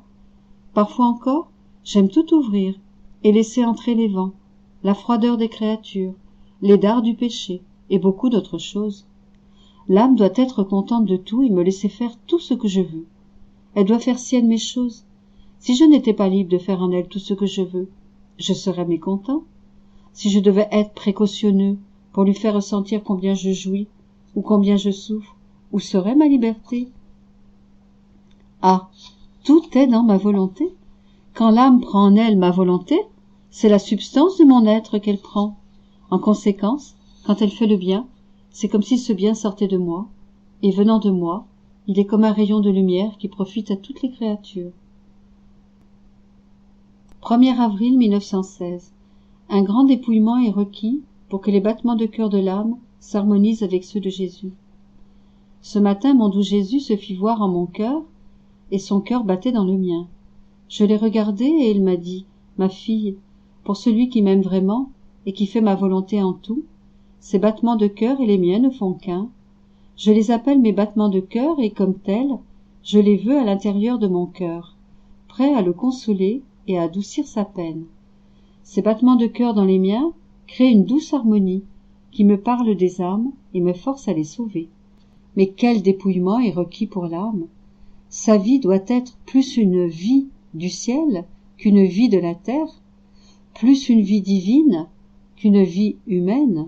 Une ombre, une toute petite chose suffit à empêcher l'âme de percevoir les harmonies et la sainteté de mes battements de cœur. Alors, ces battements de cœur ne s'harmonisent pas avec les miens, et je dois rester seul, dans mes peines et mes joies. 15 avril 1916. Tout l'être de Jésus parle amoureusement aux créatures. Il en va ainsi pour les âmes qui vivent dans sa volonté. Je vis comme si j'étais mourante à cause de la privation continuelle de mon doux Jésus. Ce matin, je me suis trouvée totalement en Jésus, immergée dans l'immensité de mon bien suprême. J'ai vu Jésus en moi et je pouvais entendre parler toutes les parties de son être, ses pieds, ses mains, son cœur, sa bouche, etc. En somme, des voix venaient de partout. Non seulement c'étaient des voix, mais ces voix se multipliaient pour toutes les créatures. Les pieds de Jésus parlaient aux pieds et aux pas de toutes les créatures, ses mains à leurs travaux, ses yeux à leurs regards, ses pensées à leurs pensées, etc. Quelles harmonies entre le Créateur et ses créatures, quelle vision merveilleuse, quel amour! Hélas, ces harmonies étaient brisées par l'ingratitude et le péché. Jésus recevait des offenses comme retour. Tout affligé, il me dit « Ma fille, je suis le Verbe, c'est-à-dire la parole, et mon amour pour les créatures est si grand que je munis mon être d'une multitude de voix pour rejoindre la totalité de leurs actions, de leurs pensées, de leurs affections, de leurs désirs, etc., avec l'espoir de recevoir en retour des actes remplis d'amour pour moi. Je donne de l'amour, et je veux qu'on me donne de l'amour, mais je reçois plutôt des offenses. Je donne la vie, et s'il le pouvait, il me donnerait la mort. En dépit de cela, je continue d'aimer. Les âmes qui nagent dans mon immensité et vivent unies à moi, dans ma volonté, deviennent toutes voix, au même titre que moi. Si elles marchent, leurs pas parlent et poursuivent les pécheurs. Leurs pensées sont des voix pour les esprits, et ainsi de suite. De ces âmes, et seulement d'elles, je reçois, tel qu'attendu, ma récompense pour la création. Voyant que, incapable de faire quoi que ce soit par elle-même pour correspondre à mon amour et maintenir l'harmonie entre elle et moi, Ces âmes entrent dans ma volonté, en font leur propriété et agissent d'une manière divine. Mon amour trouve son déversement en elles et je les aime plus que toutes les autres créatures. 21 avril 1916. Les créatures ont couvert d'épines la très sainte humanité de Jésus, empêchant sa divinité de déverser ses grâces sur les créatures. Nécessité des châtiments. Je continue de vivre mes jours les plus désolants, et je crains qu'un bon jour, Jésus ne vienne même plus, juste en passant. Dans ma douleur, je répète sans cesse, « Jésus, ne me fais pas cela. Si tu ne veux pas parler, je l'accepte. Si tu ne veux pas me faire souffrir, je m'y résigne. Si tu ne veux pas me faire le don de tes charismes, fiat. Mais ne pas venir du tout. Pas ça. Tu sais qu'il m'en coûterait ma vie, et que ma nature, laissée sans toi jusqu'au soir, se désintégrerait. » Pendant que je disais cela, Jésus se montra, et ajoutant à mon amertume, il me dit, « Sache que si je ne viens pas me déverser en toi pendant un certain temps, c'est que le monde reçoit son dernier coup de destruction et toutes sortes de fléaux. » Ces mots me pétrifièrent, et je poursuivis ma prière en disant, « Mon Jésus, qu'à chaque instant de ta privation, une nouvelle vie de toi soit créée en les âmes. C'est seulement à cette condition que j'accepte d'être privé de toi. Ce n'est pas une banale affaire que d'être privé de toi. Toi, le Dieu immense, infini, éternel. Le coût est énorme, et par conséquent ce marché est justifié. » Jésus plaça ses bras autour de mon cou, comme pour signifier qu'il acceptait. Je le regardais et, ah, quelle vision horrible! Non seulement sa tête, mais toute sa très sainte humanité était couverte d'épines, de sorte que je fus toute piquée quand je l'embrassais, mais je voulais entrer en Jésus à tout prix. Et lui, toute bonté, brisa son vêtement d'épines vis-à-vis de son cœur et me plaça dedans. Je pus voir sa divinité, et bien qu'elle faisait un avec son humanité, elle demeurait intouchable pendant que son humanité était tourmentée. Il me dit, « Ma fille, as-tu vu quels vêtements horribles les créatures m'ont fait, et comment ces épines couvrent toute mon humanité? Couvrant toute mon humanité, elles ferment la porte à ma divinité. Cependant, c'est seulement par mon humanité que ma divinité peut agir pour le bien des créatures. Il est donc nécessaire qu'une partie de ces épines soit enlevée pour être déversée sur les créatures. Ainsi, comme la lumière de ma divinité s'échappe par ces épines, je pourrais mettre les âmes en sécurité. Il est également nécessaire que la terre soit atteinte par les châtiments, les tremblements de terre, les famines, les guerres, etc., afin que ce vêtement d'épines que m'ont fait les créatures soit brisé et que la lumière de la divinité puisse pénétrer dans les âmes, les délivrer de leurs illusions et faire se lever des temps meilleurs. 23 avril 1916. Chaque pensée sur la passion de Jésus produit dans l'âme de la lumière qui se transformera en joie éternelle. Pendant que je me trouvais dans mon état habituel, mon aimable Jésus se montra tout inondé de lumière. Cette lumière émanait de sa très sainte humanité et lui conférait une très grande beauté. Je fus surprise et il me dit, « Ma fille, chaque douleur que j'ai subie dans mon humanité, chaque goutte de sang que j'ai versée, chaque blessure, chaque prière, chaque parole, chaque action, chaque pas, etc., produisait de la lumière dans mon humanité, et cette lumière m'embellissait au point que tous les bienheureux du ciel en étaient ravis. En ce qui concerne les âmes, chaque pensée qu'elles ont sur ma passion, chaque acte de compassion qu'elles effectuent, chaque acte de réparation, etc., fait descendre en elles de la lumière émanant de mon humanité et qui les embellit. Chaque pensée sur ma passion est un ajout de lumière qui se transformera en joie éternelle. 3 mai 1916. Comment prier dans la divine volonté comme Jésus? J'étais en prière et mon aimable Jésus se plaça près de moi. J'ai perçu qu'il priait lui aussi et je me suis mise à l'écouter. Il me dit, « Ma fille, prie, mais prie comme moi, c'est-à-dire immerge-toi tout entière dans ma volonté. En elle, tu trouveras Dieu et toutes les créatures. T'appropriant toutes les choses des créatures, tu les présentes à Dieu, puisque tout lui appartient. Ensuite, tu déposes à ses pieds toutes leurs bonnes actions pour rendre gloire à Dieu, et leurs mauvaises actions, en réparant pour elles, par la sainteté, la puissance et l'immensité de la divine volonté à qui rien n'échappe. C'est ainsi que faisait mon humanité sur la terre. Aussi sainte qu'elle était, elle avait besoin de la divine volonté pour donner complète satisfaction au Père, pour le rachat des générations humaines. En fait, c'était seulement dans la divine volonté que je pouvais rejoindre toutes les générations passées, présentes et futures, ainsi que tous leurs actes, leurs pensées, leurs paroles, etc. Ne laissant rien m'échapper, je prenais toutes les pensées des créatures dans mon esprit. Je me présentais devant la majesté suprême, et je réparais pour toutes. Dans mes regards, je prenais les regards de toutes les créatures. Dans ma voix, leurs paroles. Dans mes mouvements, leurs mouvements. Dans mes mains, leurs travaux. Dans mon cœur, leur affection et leurs désirs. Dans mes pieds, leurs pas. Je les faisais miens, et par la divine volonté, mon humanité satisfaisait au Père et sauvait les pauvres créatures. Le divin Père était satisfait. En fait, il ne pouvait me rejeter, puisqu'il était lui-même la divine volonté. Aurait-il pu se rejeter lui-même? Certainement pas, d'autant plus que dans ses actes, il trouvait une sainteté parfaite, une beauté inaccessible et ravissante, l'amour le plus haut, des actes immenses et éternels, et la puissance absolue. Ce fut là toute la vie de mon humanité sur la terre, du premier instant de ma conception à mon dernier soupir, et cela s'est continué dans le ciel et dans le très saint sacrement. Cela dit, pourquoi ne pourrais-tu pas en faire autant? Pour celui qui m'aime, tout est possible.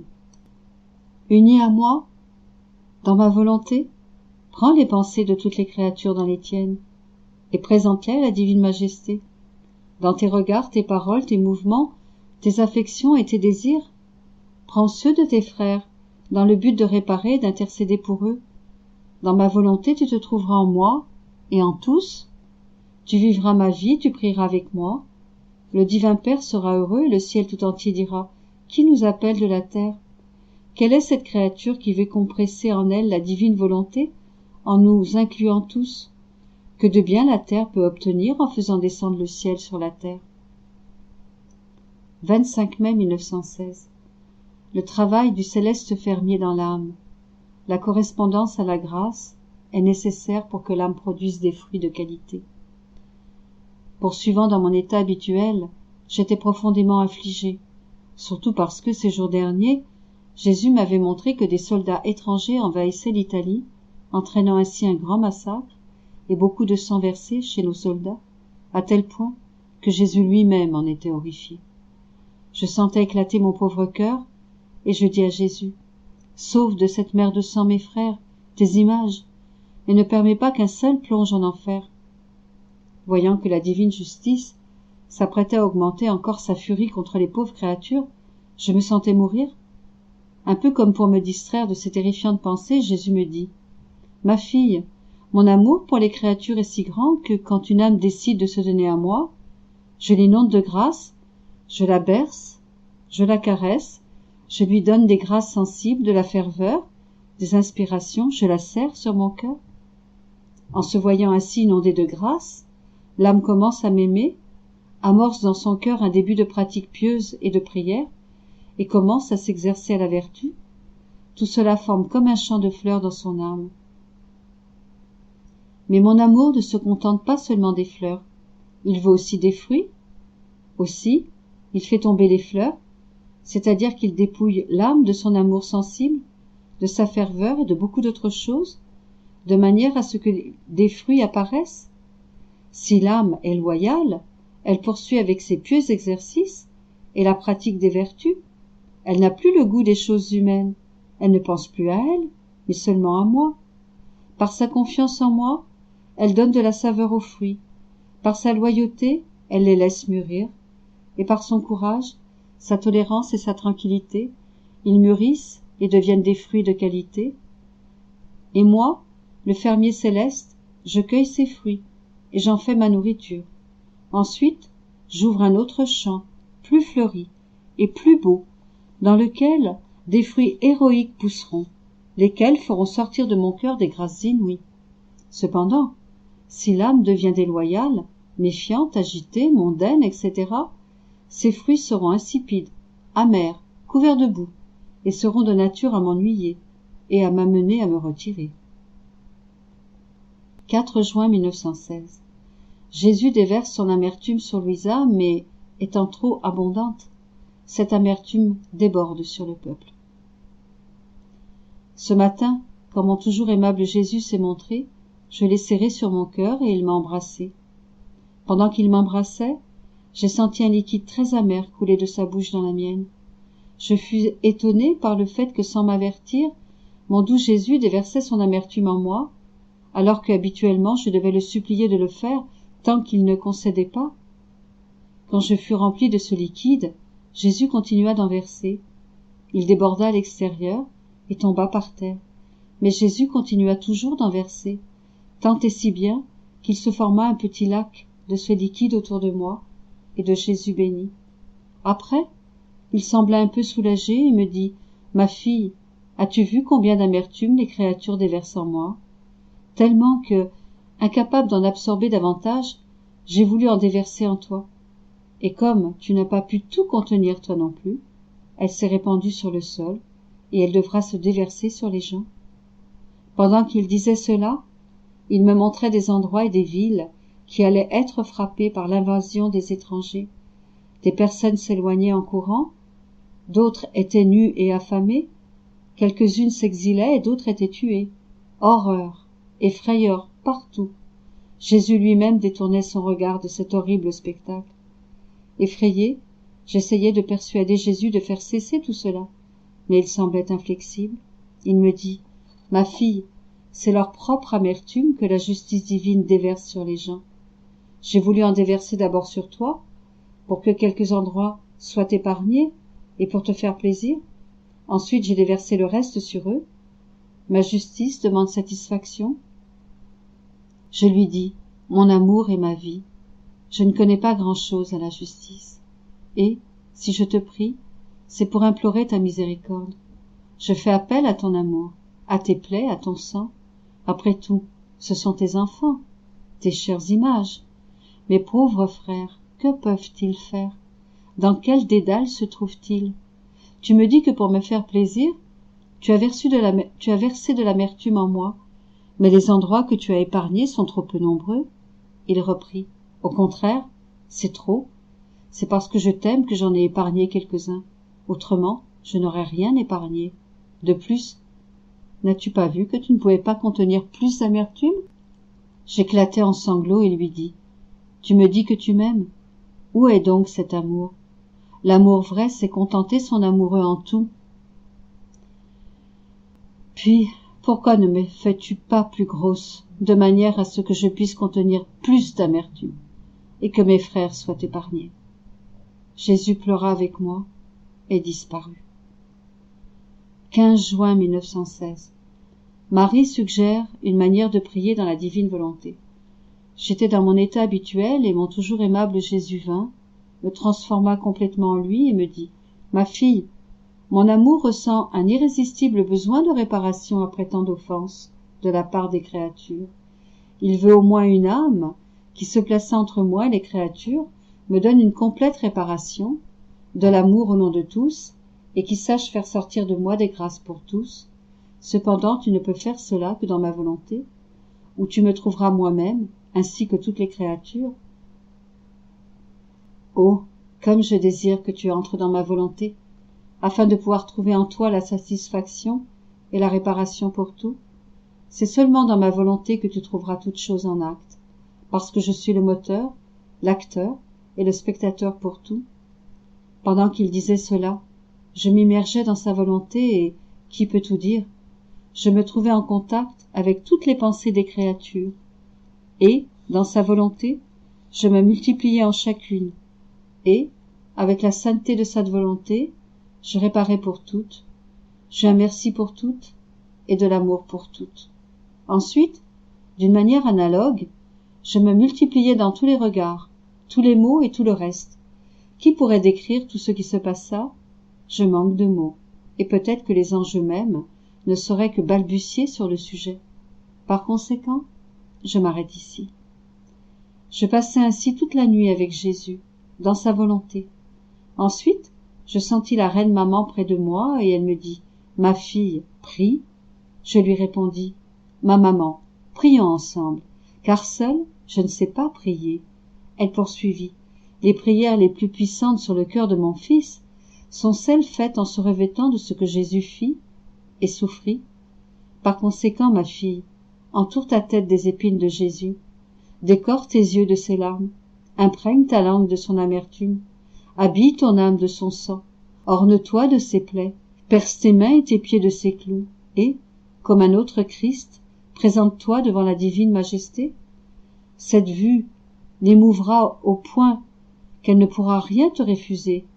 Mais hélas, combien peu les créatures savent se servir des cadeaux de mon Fils. C'est ainsi que je priais sur la terre et que je continue de le faire dans le ciel. Ensuite, nous nous sommes vêtus toutes les deux des insignes de Jésus et nous nous sommes présentés devant le trône divin. Cela émut tout le ciel et les anges, quelque peu surpris, nous ouvrirent la voie. Ensuite, je suis revenu dans mon corps. 3 août 1916. Chaque acte que la créature fait par amour pour Dieu est un paradis supplémentaire qu'elle acquiert pour le ciel. Quand je suis dans mon état habituel, mon aimable Jésus se montre comme en passant, ou bien il dit quelques mots et disparaît, ou encore il se cache en mon intérieur. Je me souviens qu'un jour il m'a dit « Ma fille, je suis le centre, et toute la création reçoit la vie de ce centre. Ainsi, je suis la vie de toute pensée, de tout mot, de toute action, de toute chose. Mais les créatures se servent de cette vie pour m'offenser. Je leur donne la vie et, si elles le pouvaient, elles me donneraient la mort. » Je me souviens aussi que, alors que je le priais pour qu'il fasse cesser les fléaux, il me dit « Ma fille, penses-tu que je veux les punir ? Ah non, bien au contraire. Mon amour est si grand que j'ai passé toute ma vie à refaire ce que l'homme devait faire pour la suprême majesté. Et comme mes actes étaient divins, je les multipliais pour tous, au point de remplir le ciel et la terre, de telle sorte que la justice ne vienne pas frapper l'homme. Mais, par le péché, l'homme a brisé cette défense, et quand la défense est brisée, les fléaux frappent. Que d'autres petites choses il m'a dites. Ce matin, je me plaignais parce qu'il ne me répondait pas, spécialement parce qu'il n'arrêtait pas les châtiments. Je lui dis « Pourquoi te prier si tu ne veux pas me répondre ? Au contraire, tu me dis que le mal va empirer. » Il me répondit « Ma fille, le bien est toujours le bien. Tu dois savoir que chaque prière, chaque réparation, chaque acte d'amour, chaque chose sainte que fait la créature est un paradis supplémentaire qu'elle acquiert. Ainsi, l'acte saint le plus simple sera un paradis de plus, un acte de moins, un paradis de moins. En fait, tout acte bon provient de Dieu, et de ce fait, l'âme acquiert Dieu à travers lui. Et comme Dieu contient de joies innombrables, éternelles et infinies, au point que les bienheureux eux-mêmes n'arriveront jamais à les épuiser, rien de surprenant que, comme chaque acte bon acquiert Dieu, Dieu est obligé de les récompenser par autant de contentement. Si par amour pour moi, l'âme a de la peine à cause d'une distraction, au ciel, son intelligence aura plus de lumière et jouira d'autant de paradis que de fois elle aura sacrifié son intelligence. De surcroît, elle comprendra Dieu davantage. Si elle endure le froid par amour pour moi, elle jouira d'une grande variété de contentements provenant de mon amour. Si elle souffre de la noirceur, par amour pour moi, elle aura beaucoup de contentements provenant de ma lumière inaccessible, et ainsi de suite. Voilà ce que signifie une prière de plus, ou une prière de moins. 6 août 1916. Jésus a besoin d'âmes qui vivent dans sa volonté. J'étais dans mon état habituel et mon doux Jésus vint brièvement et me dit « Ma fille, mon amour recherche irrésistiblement des âmes qui vivent dans ma volonté, parce que c'est dans de telles âmes que j'établis mes quartiers. Mon amour veut faire du bien à toutes les âmes, mais les péchés m'empêchent de déverser mes bienfaits en elles. Par conséquent, je recherche des âmes qui vivent dans ma volonté, car en elles, rien ne m'empêche de déverser mes grâces, et à travers elles, les villes et les gens qui les entourent peuvent profiter davantage de mes grâces. Par conséquent, plus j'ai de quartiers sur la terre, plus mon amour trouve son épanouissement, et plus il se déverse pour le bien de l'humanité. 10 août 1916. Dans la divine volonté, nos souffrances accompagnent celles de Jésus. Poursuivant dans mon état habituel, je me sentais tout affligée à cause de la privation de mon aimable Jésus. Je me plaignais, en lui disant que chaque privation qu'il me faisait subir était une mort qu'il m'ajoutait, une mort cruelle, puisque tout en me sentant mourir, je ne mourrais pas. Je lui dis, « Comment peux-tu avoir le cœur de m'accabler de tant de morts ?» Jésus me répondit, « Ma fille, ne te décourage pas. Quand mon humanité était sur la terre, elle contenait toutes les vies des créatures, lesquelles provenaient toutes de moi. Mais combien n'allaient pas me revenir, puisqu'à leur mort, elles se dirigeraient vers l'enfer. Je ressentais la mort de chacune, et cela tourmentait beaucoup mon humanité. C'étaient les plus cruelles peines de ma vie terrestre, jusqu'à mon dernier soupir. La peine que tu ressens, à cause de ma privation, n'est qu'une ombre en comparaison de celle que je ressentais à cause de la perte des âmes. Par conséquent, donne-moi ta peine pour adoucir la mienne. Laisse couler ta peine dans ma volonté, où elle rejoindra la mienne et agira pour le bien de tous, en particulier de ceux qui sont près de tomber dans l'abîme. Si tu la gardes pour toi, des nuages se formeront entre toi et moi. Le courant de ma volonté sera brisé entre toi et moi. Ta peine ne rencontrera pas la mienne. Tu ne seras pas capable de te diffuser pour le bien de tous, et tu sentiras tout le poids de cela. D'un autre côté, si tu t'efforces de laisser couler toutes tes souffrances dans ma volonté, il n'y aura pas de nuages entre toi et moi. Tes souffrances t'apporteront de la lumière et ouvriront de nouveaux canaux d'union, d'amour et de grâce. 12 août 1916. La gloire qu'auront au ciel les âmes qui auront vécu dans la divine volonté sur la terre. Je me fusionnais dans la très sainte volonté et mon doux Jésus me dit, « C'est seulement par les âmes qui vivent dans ma volonté que je me sens vraiment récompensé pour la création, la rédemption et la sanctification. Seulement ces âmes me glorifient, de la manière que les créatures doivent le faire. Par conséquent, elles seront au ciel les pierres précieuses de mon trône et auront tous les contentements et toute la gloire que les autres bienheureux auront individuellement. Ces âmes seront comme des reines autour de mon trône, et les autres seront autour d'elles, alors que les bienheureux seront des soleils qui brilleront dans la Jérusalem céleste. Les âmes qui auront vécu dans ma volonté brilleront dans mon propre soleil. Elles seront comme fusionnées avec mon soleil, et elles verront les autres bienheureux à partir de mon intérieur. Car il est juste qu'ayant vécu sur la terre unie à moi, dans ma volonté, et n'ayant pas vécu de vie qui leur était propre, elles auront une place distincte au ciel, elles y continueront la vie qu'elles vivaient sur la terre, complètement transformées en moi, et immergées dans la mer de mes contentements. 8 septembre 1916. Les actes faits dans la divine volonté sont simples, et agissent sur tout et sur tous. Ce matin, après la communion, je me sentais complètement fusionné dans la volonté de mon aimable Jésus. Je nageais en elle. Qui pourrait dire comment je me sentais? Je n'ai pas de mots pour le dire. Jésus me dit, « Ma fille, quand une âme vit dans ma volonté, on peut dire qu'elle vit divinement sur la terre. Oh, comme j'aime voir les âmes entrer dans ma volonté, pour y vivre divinement et y répéter ce que mon humanité faisait. Quand je me suis donné la communion, je me suis reçu moi-même dans la volonté du Père.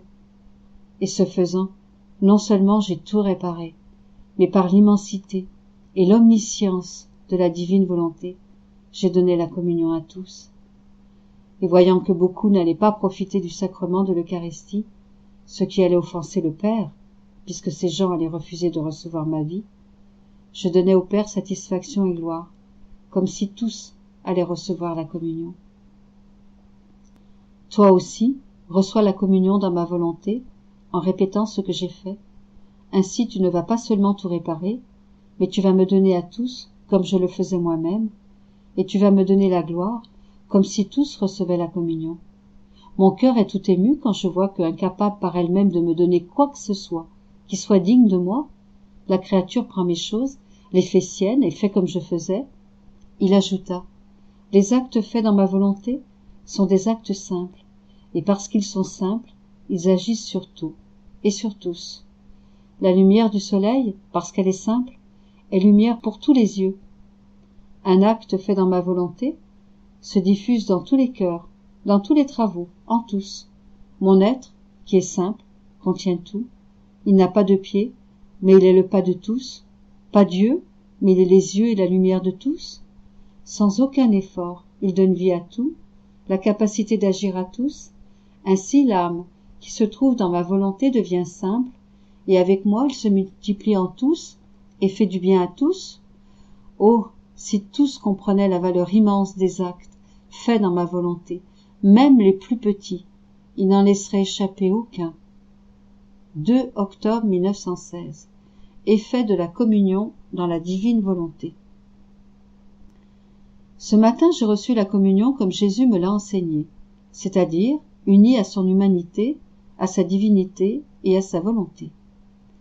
Il se montra à moi, et je l'embrassai et le serrai sur mon cœur. Il fit de même à mon endroit. Ensuite il me dit, « Ma fille, comme je suis content que tu m'aies reçue en t'unissant à mon humanité, à ma divinité et à ma volonté, tu as renouvelé en moi tout le contentement que j'ai eu quand je me suis communié moi-même, et quand tu m'as embrassé et serré sur ton cœur, comme tu avais toutes les créatures en toi, vu que j'étais totalement en toi, j'ai eu le sentiment que toutes les créatures m'embrassaient et me serraient sur leur cœur. Et comme c'était ta volonté de retourner au Père, l'amour de toutes les créatures, comme c'était la mienne, quand je me suis communié moi-même, le Père accepta leur amour à travers moi, même si plusieurs ne l'aiment pas, comme moi-même j'ai accepté leur amour à travers toi. Ayant trouvé dans ma volonté une créature qui m'aime, qui fait réparation, etc. au nom de tous, parce que dans ma volonté, il n'y a rien que la créature ne puisse me donner.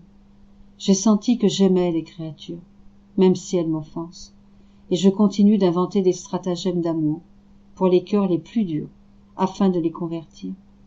Par les âmes qui vivent dans ma volonté, je me sens comme enchaîné, prisonnier, et je leur concède le mérite des plus grandes conversions.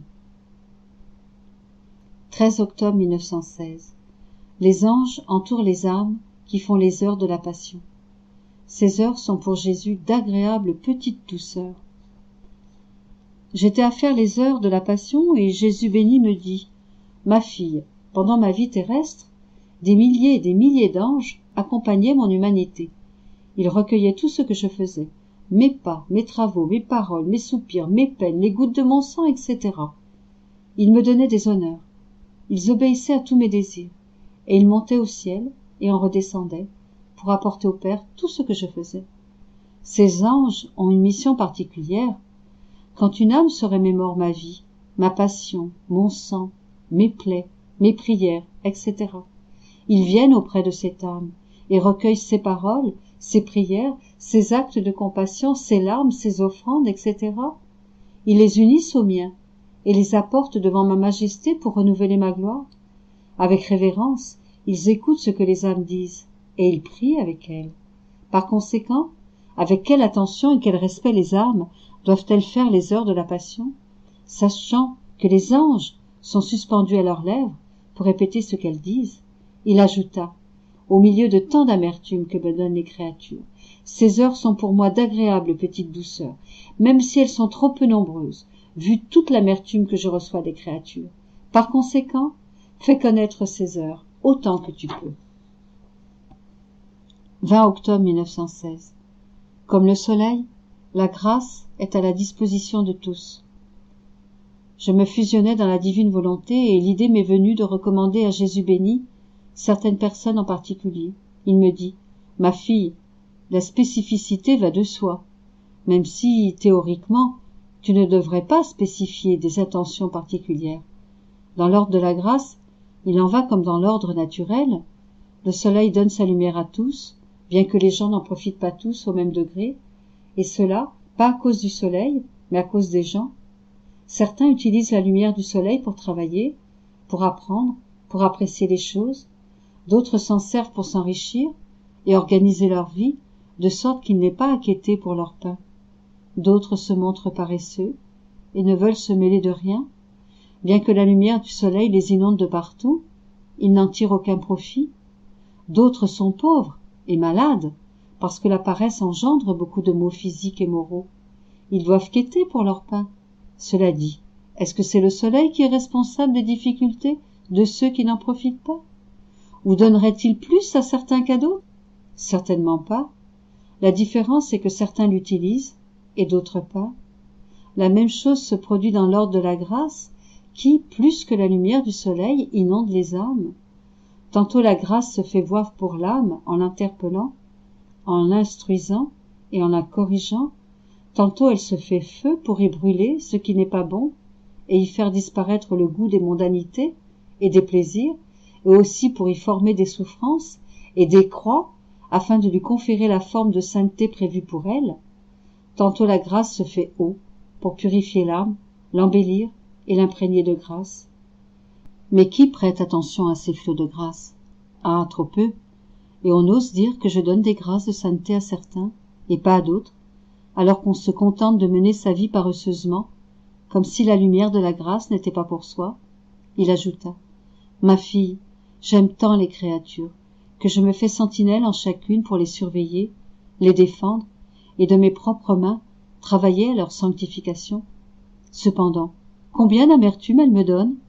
Quelques-unes me rejettent, d'autres m'ignorent et me méprisent, d'autres se plaignent de ma surveillance, d'autres enfin me claquent la porte en rendant mon travail inutile.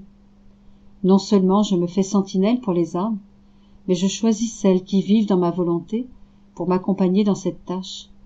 Puisque ces âmes sont complètement en moi, je les choisis comme secondes sentinelles.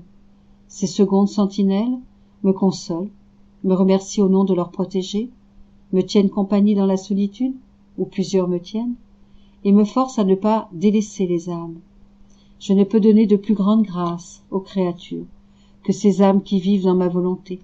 Elles sont les prodiges des prodiges. 30 octobre 1916. Des châtiments annoncés spécialement pour l'Italie. Je me plaignais à mon toujours aimable Jésus parce que ces jours derniers, il se montrait à peine ou que, après m'avoir brièvement montré son ombre, il disparaissait. Il me dit, « Ma fille, comme tu as oublié rapidement que quand je ne me montre pas beaucoup, ce n'est pour aucune autre raison que pour serrer la vis concernant les châtiments. Les choses vont faire rage de plus en plus. Ah, les créatures ont atteint une telle perversité qu'il n'est pas suffisant que je les touche dans leur chair pour les amener à se rendre, mais que je les pulvérise. Une nation envahira l'autre, elles vont se massacrer l'une l'autre. Le sang coulera dans les villes comme de l'eau. Chez certaines nations, les gens se battront et se tueront entre eux. Ils se comporteront comme s'ils étaient devenus fous. Ah, comme l'homme m'attriste, je pleure sur lui. À ces mots, je fondis en larmes, et je priai Jésus de ménager la pauvre Italie. Il poursuivit. Cette pauvre Italie. Ah, si tu savais tout le mal qu'elle commet, combien on y fait de complots contre l'Église. Le sang qu'elle fait couler n'est pas assez, elle veut aussi le sang de mes enfants, de mes ecclésiastiques.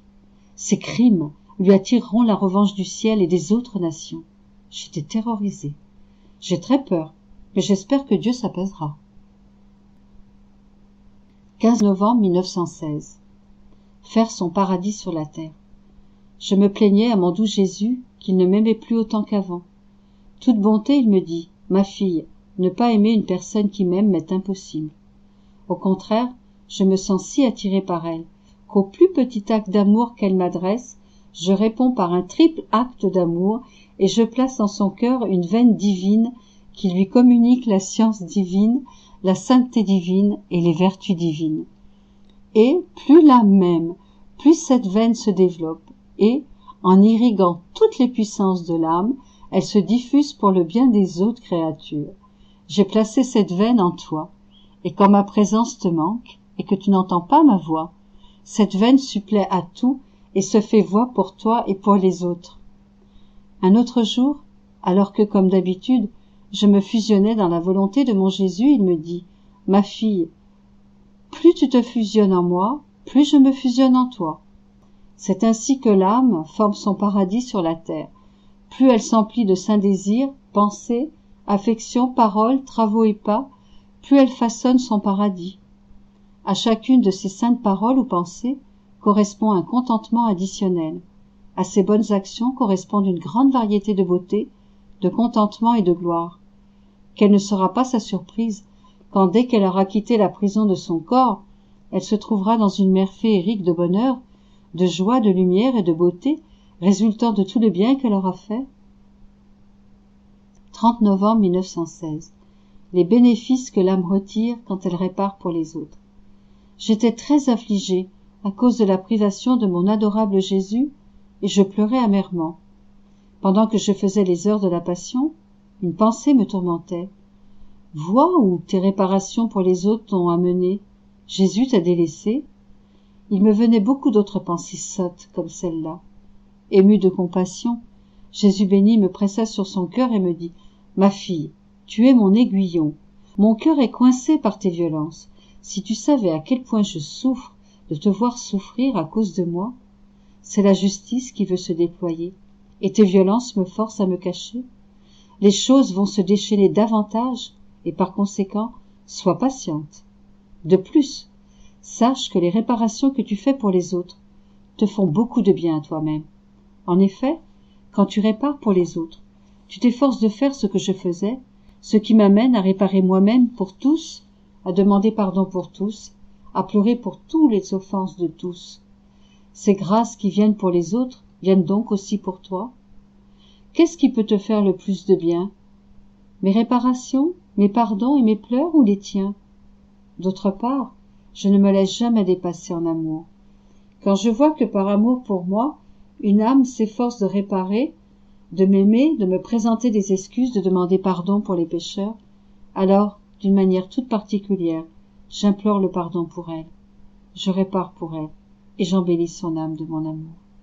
Par conséquent, continue de réparer, et ne provoque pas de conflit entre toi et moi. 5 décembre 1916. Le bien que peut faire l'âme qui vit dans la divine volonté. Je faisais ma méditation et, selon mon habitude, je me déversais totalement dans la volonté de mon doux Jésus.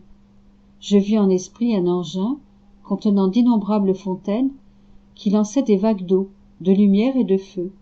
Ces vagues s'élevaient vers le ciel et se répandaient ensuite sur toutes les créatures. Elles parvenaient à toutes, bien qu'elles pénétraient à l'intérieur de certaines et restaient à l'extérieur des autres.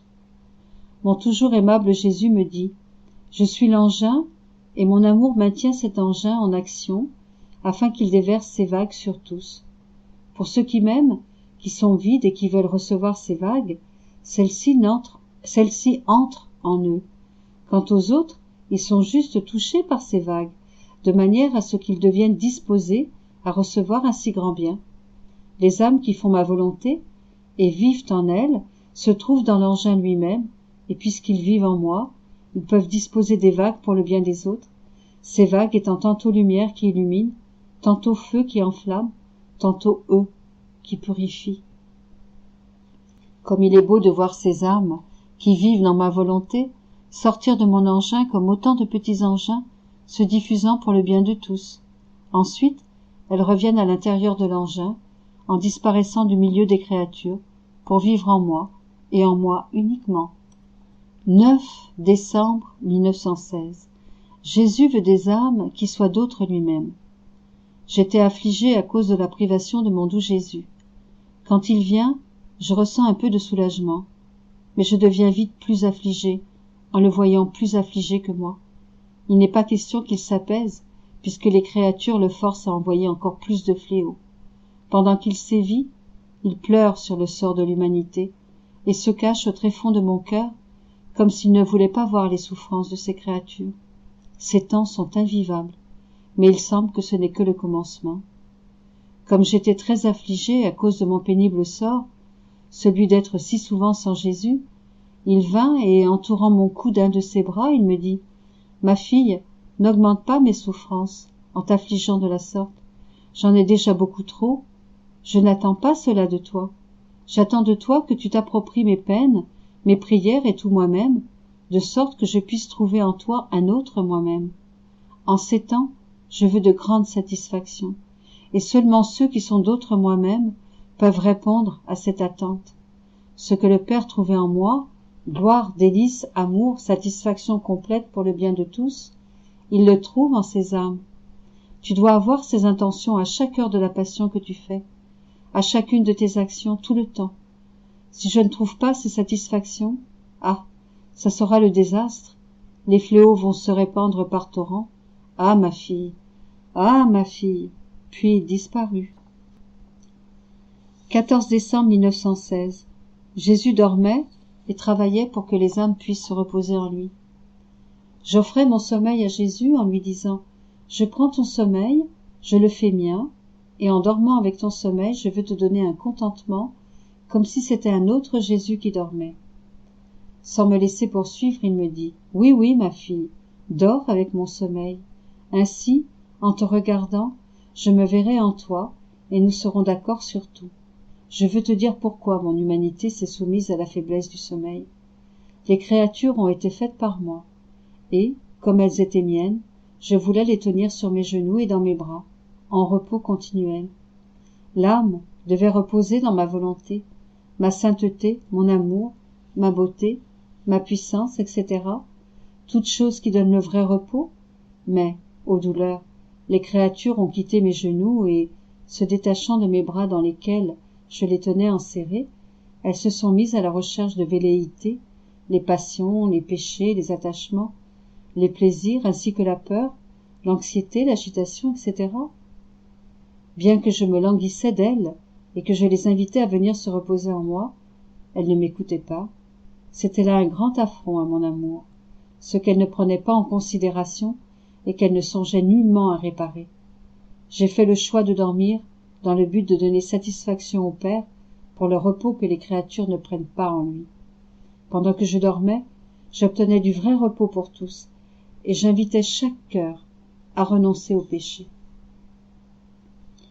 J'aime tant que les créatures se reposent en moi, que je ne voulus pas seulement dormir pour elles, mais aussi marcher pour donner du repos à leurs pieds, travailler pour donner du repos à leurs mains, palpiter et aimer pour donner du repos à leur cœur. En somme, je voulus tout faire pour que les créatures puissent se reposer en moi, trouver leur sécurité en moi, tout faire en moi. 22 décembre 1916. Tout ce que l'âme fait dans la divine volonté, Jésus le fait avec elle. Après avoir reçu la communion, je m'identifiais totalement à Jésus et me déversais totalement en sa volonté. Je lui dis, je suis incapable de faire ou de dire quoi que ce soit, et, ainsi, j'ai un très grand besoin de faire ce que tu fis et de répéter tes paroles. Dans ta volonté, je trouve les actes que tu fis en te recevant toi-même à l'Eucharistie. Je les fais miens et je les répète pour toi. Il me dit, ma fille, l'âme qui vit dans ma volonté, quoi qu'elle fasse, elle le fait dans ma volonté, ce qui me force à faire la même chose qu'elle. Ainsi, si l'âme reçoit la communion dans ma volonté, je répète ce que je fis en me communiant moi-même, et je renouvelle les fruits attachés à cet acte. Si elle prie dans ma volonté, je prie avec elle et renouvelle les fruits de mes prières. Si elle souffre, travaille ou parle dans ma volonté, je souffre avec elle, renouvelant les fruits de mes souffrances. Je travaille avec elle, renouvelant les fruits de mes travaux. Je parle avec elle, renouvelant les fruits de mes paroles, et ainsi de suite. 30 décembre 1916. Jésus nous laisse libres dans notre volonté et notre amour, ce qui en découle. Poursuivant dans mon état habituel, je réfléchissais sur les souffrances de mon aimable Jésus et j'unissais mon martyre intérieur à ses souffrances. Il me dit, ma fille, mes bourreaux pouvaient lacérer mon corps, m'insulter et me piétiner, mais ils ne pouvaient toucher ni à ma volonté ni à mon amour, lesquels je voulais libres pour pouvoir me déverser totalement pour le bien de tous, y compris de mes ennemis. Oh, que ma volonté et mon amour ont triomphé au milieu de mes ennemis. Ils me frappaient avec des fouets, et je les frappais avec mon amour, et les enchaînais avec ma volonté. Ils piquaient ma tête avec des épines, et mon amour remplissait leur esprit de lumière pour me faire connaître. Ils ouvraient des plaies sur mon corps, et mon amour guérissait leur âme. Ils me donnaient la mort, et mon amour leur donnait la vie. Quand je rendis mon dernier soupir, les flammes de mon amour touchèrent leur cœur, et les amenèrent à se prosterner devant moi et à me reconnaître comme le vrai Dieu. Pendant ma vie mortelle, je n'ai jamais été aussi glorieux et triomphant que quand je souffrais. Ma fille, je fis les âmes libres dans leur volonté et leur amour. Si certains peuvent prendre possession des travaux extérieurs d'autres créatures, personne ne peut le faire de leur volonté et leur amour. J'ai voulu que les créatures soient libres en ce domaine pour que librement leur volonté et leur amour puissent se tourner vers moi et m'offrir les actes les plus nobles et les plus purs qu'il leur soit possible de m'offrir. Étant libres, les créatures et moi, nous pouvons nous déverser l'un dans l'autre, nous rendre au ciel pour aimer et glorifier le Père et y être en compagnie de la Sainte Trinité, et aussi nous tenir sur la terre afin de faire du bien à tous, de combler tous les cœurs de notre amour, de les conquérir et de les enchaîner avec notre volonté. Je ne pouvais donner une plus grande dot aux créatures. Cela dit, comment l'âme peut-elle se servir au mieux de cette liberté dans le domaine de la volonté et de l'amour? À travers la souffrance. En la souffrance, l'amour croît, la volonté se renforce, et comme une reine, la créature se gouverne elle-même et s'attache à mon cœur.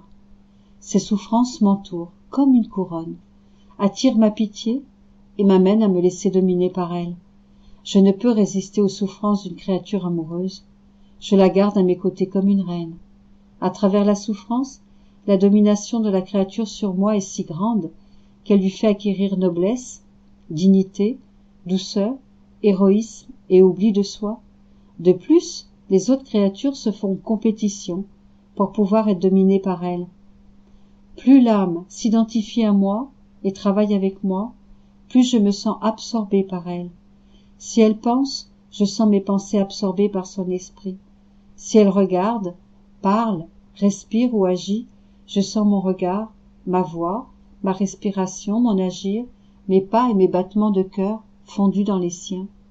Elle m'absorbe totalement, et en m'absorbant, elle acquiert mes manières et ma ressemblance. Je me vois en elle continuellement. 10 janvier 1917. La sainteté est faite de petites choses. Ce matin, mon aimable Jésus me dit: Ma fille, la sainteté est faite de petites choses. Celui qui dédaigne les petites choses ne peut être saint. Il est comme quelqu'un qui mépriserait les petits grains de blé qui, regroupés, constituent sa nourriture. Si on négligeait de regrouper ces petits grains pour se faire de la nourriture, on serait la cause d'un manque de nourriture nécessaire à la vie corporelle. Pareillement, si on néglige de se préoccuper des petits actes pour nourrir sa sainteté, celle-ci est mal en point. Tout comme notre corps ne peut vivre sans nourriture, notre âme a besoin de la nourriture de petits actes pour devenir sainte. 2 février 1917. Le monde est devenu déséquilibré parce qu'il a perdu la pensée de la passion. Étant dans mon état habituel, je me suis retrouvé hors de mon corps et j'ai vu mon aimable Jésus ruisselant de sang et couvert d'une horrible couronne d'épines. Me regardant avec difficulté à travers les épines, il me dit: Ma fille, le monde est devenu déséquilibré parce qu'il a perdu la pensée de ma passion. Dans la noirceur, il n'a pas trouvé la lumière de ma passion qui l'aurait éclairé, et comme cette lumière lui aurait fait connaître mon amour et combien les âmes m'ont coûté, il se serait mis à aimer celui qu'il a tant aimé, et la lumière de ma passion l'aurait guidé et mis sur ses gardes au milieu des dangers. Dans la faiblesse, il n'a pas trouvé la force de ma passion qui l'aurait soutenu. Dans l'impatience, il n'a pas trouvé le miroir de ma patience qui lui aurait infusé le calme et la résignation. Et à la vue de ma patience, il se serait senti gêné et se serait fait un devoir de se dominer. Dans les souffrances, il n'a pas trouvé le réconfort des souffrances d'un Dieu qui lui aurait infusé l'amour de la souffrance. Dans le péché, il n'a pas trouvé ma sainteté qui lui aurait infusé la haine du péché. Ah, l'homme a abusé de tout, parce que sur tous les points, il s'est éloigné de celui qui aurait pu l'aider.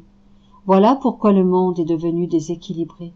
Il s'est comporté comme un enfant qui ne veut plus reconnaître sa mère, ou comme un disciple qui, reniant son maître, ne veut plus entendre ses enseignements.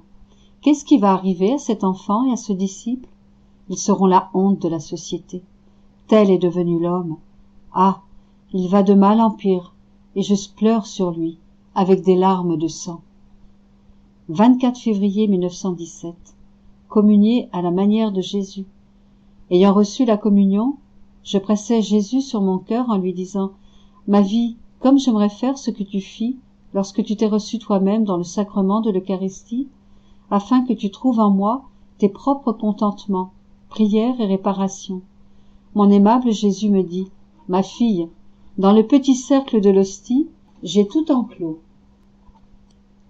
J'ai d'abord voulu me recevoir moi-même pour que le Père soit glorifié dignement, et aussi pour que, par la suite, les créatures puissent recevoir un Dieu.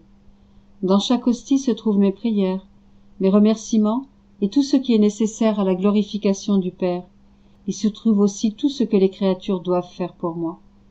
Chaque fois qu'une créature communie, je continue en elle mon action, comme si je me recevais moi-même. L'âme doit se transformer en moi, faire sien ma vie, mes prières, mes gémissements d'amour et mes souffrances, et aussi mes battements de cœur enflammés, aptes à enflammer toutes les âmes. Quand en communiant, une âme refait ce que je fis, je me sens comme si je me recevais moi-même, et je reçois une complète gloire, de divin contentement, ainsi que des déversements d'amour qui me conviennent. Fin du tome 11.